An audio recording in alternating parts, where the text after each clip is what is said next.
ഏറ്റവും ഉയർന്ന ശമ്പളം വാങ്ങുന്നവരും ഏതൊരു രാജ്യത്തും ഏറ്റവും ആദരണീയരായ പ്രൊഫഷണലുകളും അധ്യാപകരായിരിക്കണം. കാരണം എല്ലാ തൊഴിലുകളും അവരിൽ നിന്നാണ് ആരംഭിക്കുന്നത്.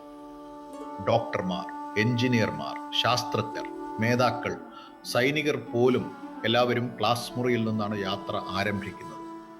അറിവിൻ്റെയും അച്ചടക്കത്തിൻ്റെയും മൂല്യങ്ങളുടെയും പാത പ്രകാശിപ്പിക്കുന്ന ആദ്യ വഴികാട്ടിയാണ് അധ്യാപകൻ. എന്നിരുന്നാലും ഇന്ന് അധ്യാപകർ പലപ്പോഴും മോശം വരുമാനവും കുറഞ്ഞു വരുന്ന ബഹുമാനവും നേരിടുന്നു. അതേസമയം സമൂഹത്തെ രൂപപ്പെടുത്തുന്നതിൽ അവരുടെ പങ്ക് ഏറ്റവും പ്രധാനമാണ്.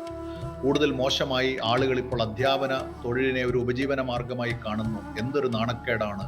കാരണം ജീവിതം രൂപപ്പെടുത്തുക എന്ന ഏറ്റവും മഹത്തായ കടമ ഒരു ജോലിയായി ചുരുക്കിയിരിക്കുന്നു.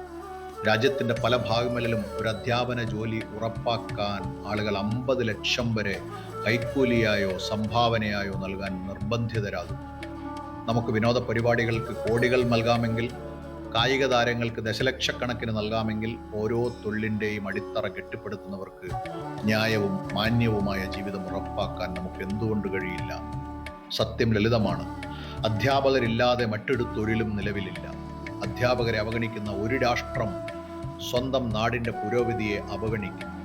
അധ്യാപകരെ ബഹുമാനിക്കുക, അവർക്ക് നല്ല ശമ്പളം നൽകുക. കാരണം എല്ലാ വിജയഗാഥയും ഒരു അധ്യാപകരിൽ നിന്നാണ് ആരംഭിക്കുന്നത്.